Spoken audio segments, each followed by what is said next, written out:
Good morning, afternoon, and evening. How you all doing today? Welcome back to Mr. Morrow's Honors Geometry class. Today we'll be talking about the last two sections of the year. We're going to learn about the volume of pyramids, cones, and spheres. Not too bad. The good news is that although we're learning three different types of volumes, it's only two formulas that we're really going to have to memorize here. First of all, before I even give you the formula for a pyramid, I want to talk about a pyramid a little bit more in detail. Okay, I know we talked about the surface area of pyramids already. Let's just remember some things. First of all, there's an apex or vertex. Apex is the top or pinnacle of the pyramid. That's what apex means, the highest point. Okay? You see the face here. This is the face. This guy right here in blue. All right.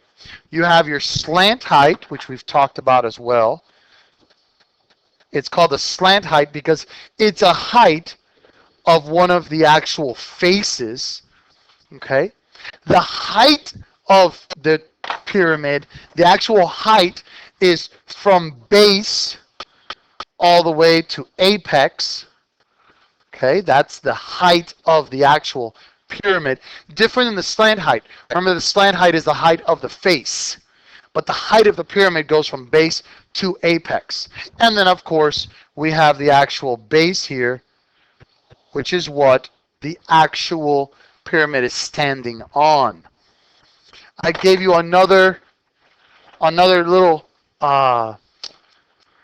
diagram here, again with the slant height. It shows you actually this time a height in a different capacity. It's from the base, again, all the way to the apex. And then remember that sometimes, especially for surface area, we have to find the base perimeter. When we're talking about base perimeter, we're talking about this guy right here. We're talking about the perimeter of the actual base that it is lying on. So being that as it may, the volume of a pyramid is 1/3 the base area times height. Now, some of you may say, wait a second, that's really close to the other volumes we've learned. So far, the volume of a prism and of a cylinder, Mr. Moore, you said was base area times height. This is 1/3 base area times height. So they're pretty darn close. Yes, they are. They're very close. But you got to know them. You got to memorize it, okay? So that's for a pyramid. The awesome news here is that the volume of a cone is exactly the same, gentlemen. A cone, if you really think about it, it's kind of like a circular pyramid. It's kind of like a pyramid, kind of, not really, but kind of like a pyramid, okay? It's got a base as well, but the base is a circle. Remember that you have a radius. Your slant height is that right there. Different than the actual height of the actual cone. The height of the cone goes from base to apex. Okay, you still have an apex right here at the top. My slant height is this guy right here. It's the height of one of the sides, kind of. It's not really a side in a cone, but that's the slant height. How do you get the slant height? Well, you create a right triangle here, and then you could use the Pythagorean theorem. The slant height will be one side squared plus the other side squared and the square root of all of that. You can just use the Pythagorean theorem, though. That way you don't have extra things to memorize. So the volume of a cone and the volume of a pyramid are the same, I promise. It's not a joke. 1/3 base area times height. Not bad, right? Now, here you're not going to be too happy with me. I'm going to do my best to make this as simple as possible. But I have seen these problems before in different types of assessments. And it's actually quite awesome, especially if you're ever going to become an architect or a building contractor or an engineer of sorts. This is something you're going to use. Okay? What I'm about to teach you here is applicable to both pyramids and to cones. What do I have here? In this particular case, I have a pyramid, of course. I tried to do the best drawing that I could, guys, so I'm sorry if it's confusing at all. I'm going to do my best to make sure that it's all makes sense. So I have a pyramid, and of course the pyramid stands on a base.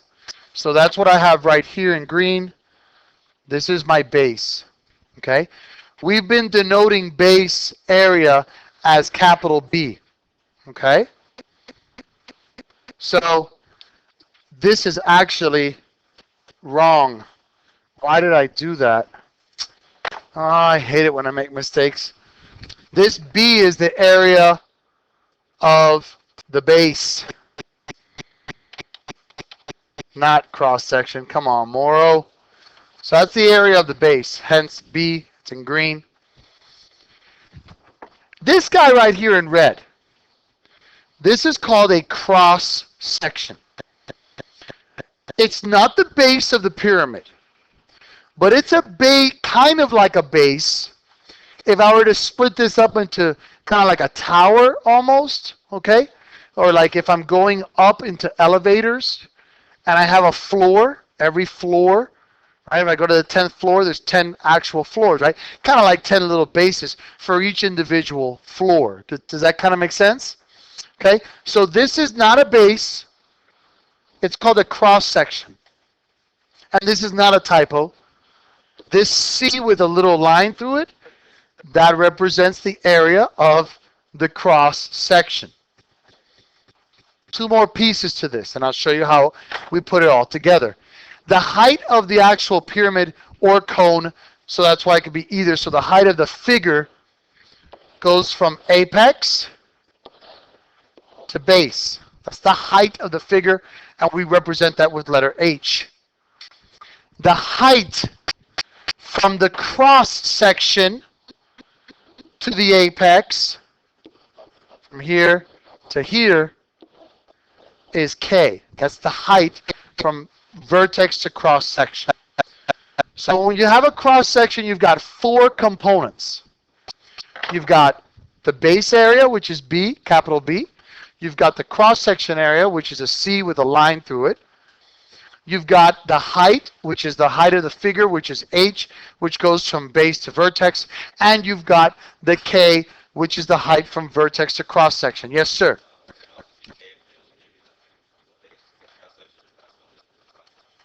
No, K would not be the height from the base to the no, the height is from base to vertex, period. And then the K is from cross section to vertex. You can't interchange them. Thank you so much, sir. Yes, sir. The cross section doesn't necessarily imply that it's in the middle of the pyramid. That's a very good question. The cross section, does that imply that it's in the middle of the pyramid or the cone? No, it does not.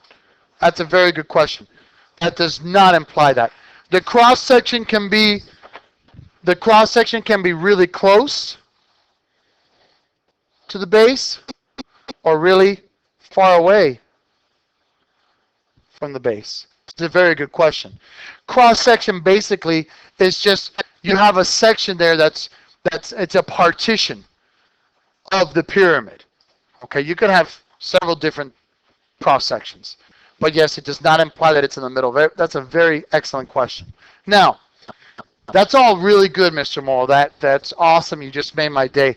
What does that mean? Who cares? Here's the situation, guys.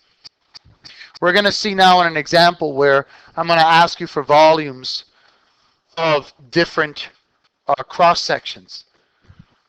You got to know that the area of the cross section over the area of the base equals, in parentheses, the K, which is height from cross section to vertex, over the H, which is the height of the figure. So the ratio of cross section area to base area equals the ratio of cross section height to vertex to the height of the figure. So C with a slash through it over B equals K over H squared. Okay? This is something you're going to have to know. I know that most of you are going to say, sir, I don't get it. No, you will get it. We're going to do an example just like this. Okay? But that is a formula that you must know. Not bad, right? This is a little funky, but I'm going to show you how to work it, I promise you. May I continue? Thank you, boys. Okay, so number one, find the volume of a pyramid with a height of 21 and an equilateral triangle base with the sides measuring 8. Okay, I did the best I could here to draw this. It's very difficult for me to draw, for anyone to draw 3D figures on a two-dimensional platform. This right here, though, guys, that's the base. Okay, that's why I put it here in red. So try to visualize that. If you can, just it's like I'm tilting it forward. That red part is what the base, that's the base of the triangle, of the pyramid. These guys up here, those are the lateral faces. Can you understand that, guys? Let's see if I have a pyramid here. So yeah, it's kind of like this, guys, that I'm showing you. I'm sorry, in the internet world, you can't see this. This is my triangular base right here. And these are the lateral faces. See how this is in red too? I did it on purpose. Does that make sense? Yes, it's right now it's like I'm telling you, it's like this. Okay? So this red part, just put that flat. Try to imagine it just like I have it here. It's red. Does that make sense? So that base, that's the base area right here, okay? So I want to find the volume of this bad boy. Well, my volume will equal base area, which is 8 squared, which is 64, divided by 4 times square root of 3 times the height. They tell you the height of the pyramid is 21.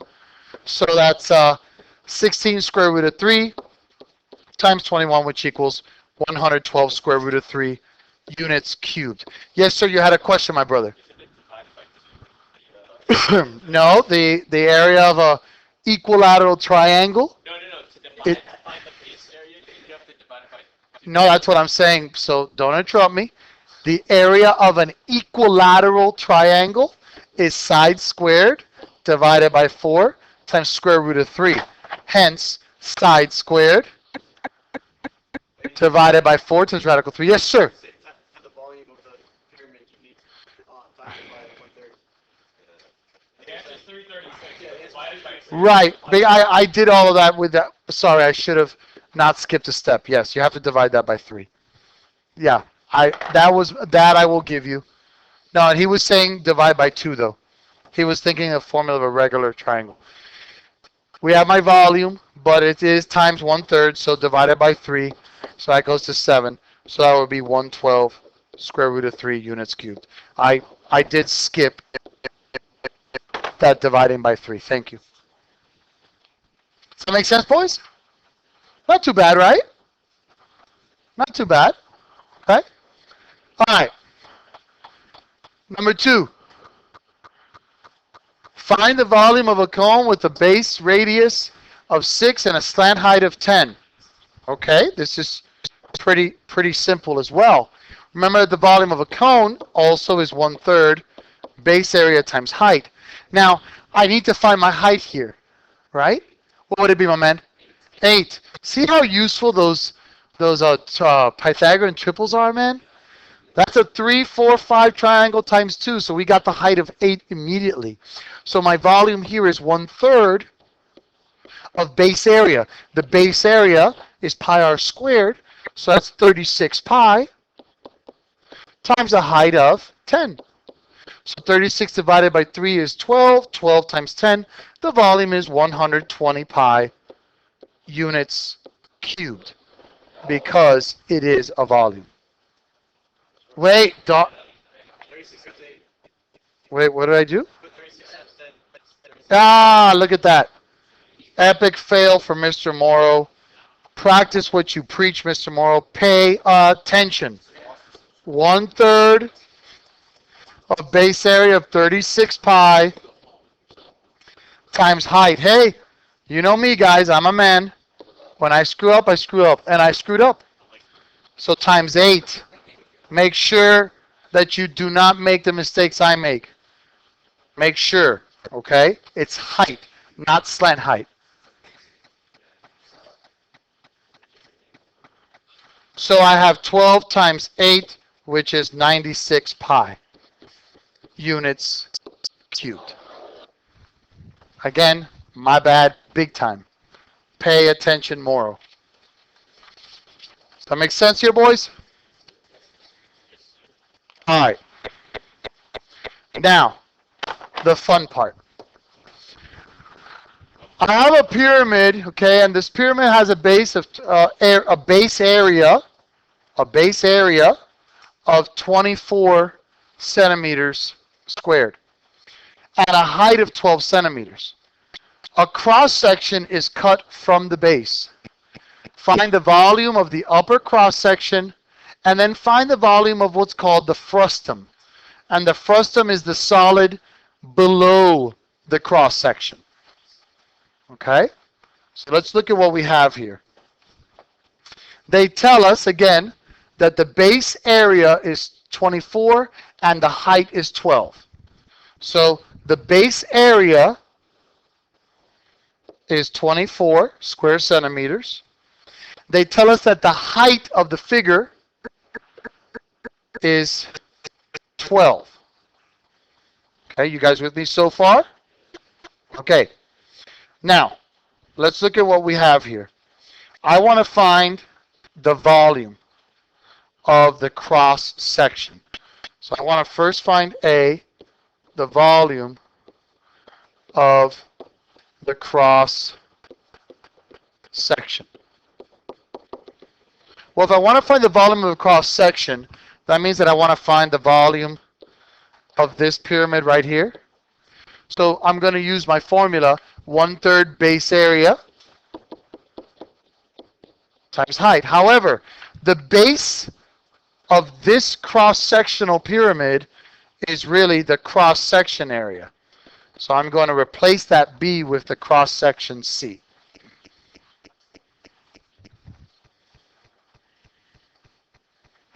Is everyone with me so far? Someone said no? Hold on. So, I want to find this volume, okay? Now they tell you here, guys, that the cross section is cut 3 centimeters from the base. So if they tell you the cross section is cut 3 centimeters from the base, what is this height right here? 9.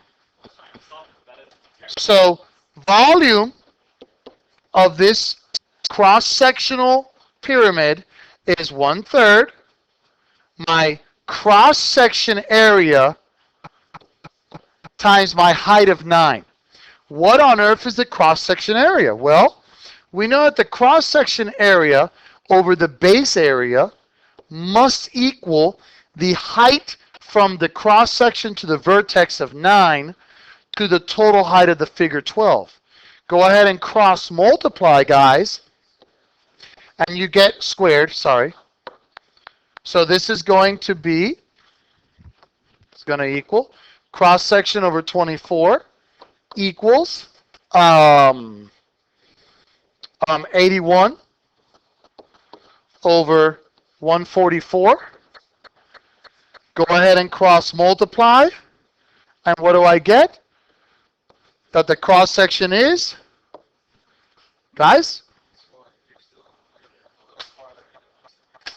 Why? Okay, talk to me. Talk to me. Yes, it's going to be 13.5. Very good. Units squared. Yes, that's my cross section. Okay, wait, guys. Let me do the best I can here.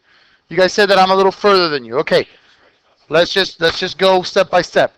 I want the volume of the cross section. Okay, so I want that volume.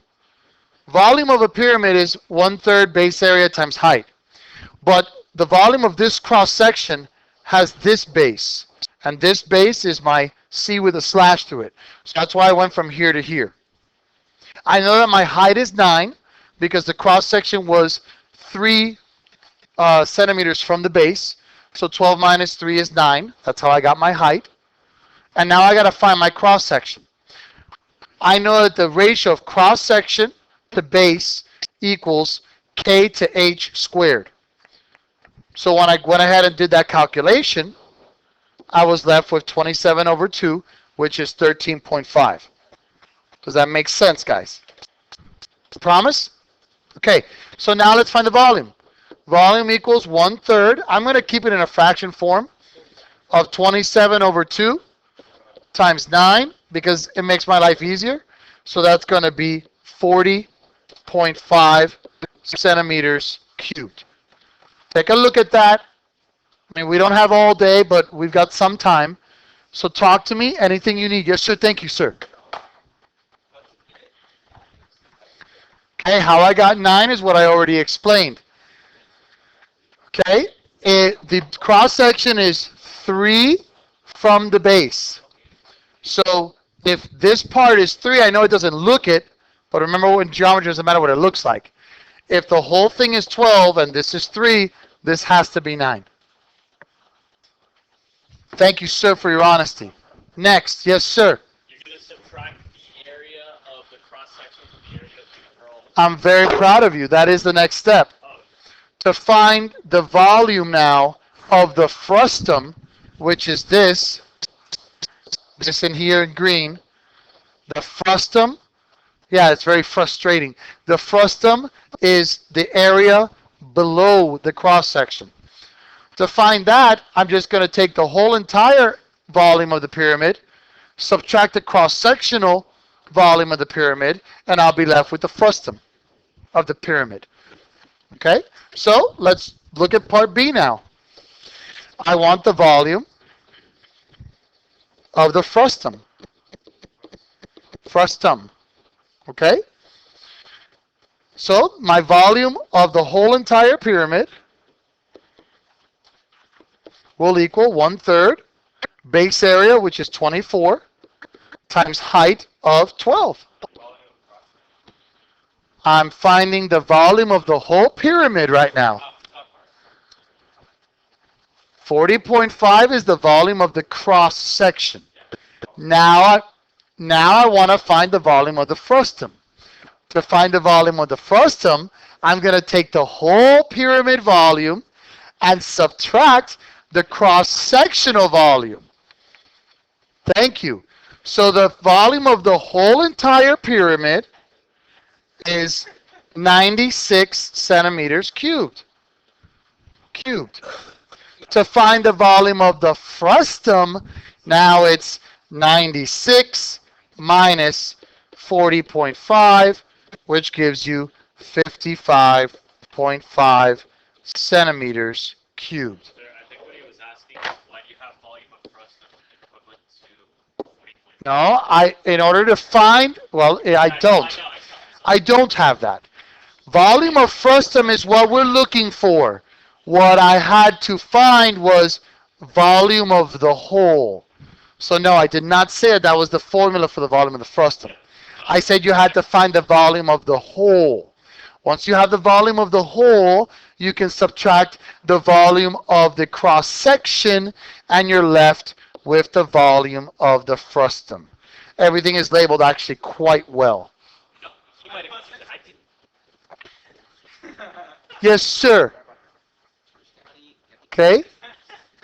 Does that make sense, gentlemen? Okay, give me 1 second, please. Okay, so hopefully that makes sense. If not, rewatch the video. Okay, now last but not least, volume of a sphere. The volume of a sphere is, maybe I should put the pen down, is 4/3 pi r squared. The surface area of a sphere is 4 pi r squared. The volume of a sphere is 4/3 pi r cubed. Sorry, it's volume. My bad. Pi r cubed. That's 2 mistakes. I don't like that. I don't like that. So that's cubed. 4/3 pi r cubed. Now I gave you two figures here, two volumes, a very simple one here in red, okay? And then I gave you a little bit of a more extensive one. Remember that I had told you that the surface area is 4 pi r squared because it's kind of like four circles I created? Well, look, check it out so you can visualize it. It's one circle, two circles, third circle, and fourth circle. Reminds me a little bit of a basketball. You know how the lines are going on the basketball? Okay? So that's a sphere, and it's 4/3 pi r cubed. Luckily, this is pretty straightforward. Find the volume of a hemisphere with a radius of 6. Well, the volume of a sphere is 4/3 pi r cubed. So this would be 4/3 pi times 6 cubed. 6 times 6 is 36, times 6 is, so I have 4/3 pi times 216, and 216 times 4 is,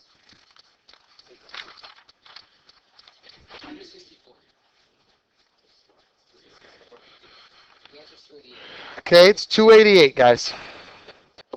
When you hold on, bro, I'm not done. This is 288 pi units cubed. But it is a hemisphere, so I must divide it by 2, so that equals 144 pi units cubed.